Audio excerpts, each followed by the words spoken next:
Samantala sa ibang balita, inihayag ng Department of Economy, Planning and Development o DepDev na nakatulong ang mga hakbang ng pamahalaan upang mapatatag ang food supply at palakasin ang agrikultura sa bansa sa pagbaba ng food inflation sa buwan ng Hunyo. Sa report ng Philippine Statistics Authority, bumagal sa 0.1% ang food inflation nitong Hunyo, mas mababa kumpara sa 0.7% noong Mayo. Naitala naman ang bahagyang pagtaas ng headline inflation sa 1.4% nitong Hunyo mula sa 1.3% noong Mayo. Kaya naman naitala ang year-to-date average inflation sa 1.8% na pasok pa rin sa target range ng pamahalaan na 2 hanggang 4%.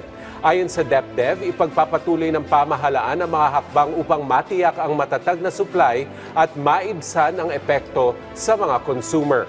Dagdag ng kagawaran, kabilang sa tututukan ang pagpapalakas ng ugnayan ng mga ahensya ng pamahalaan upang magpatupad ng mga hakbang at matiyak ang suporta sa vulnerable sectors ng bansa.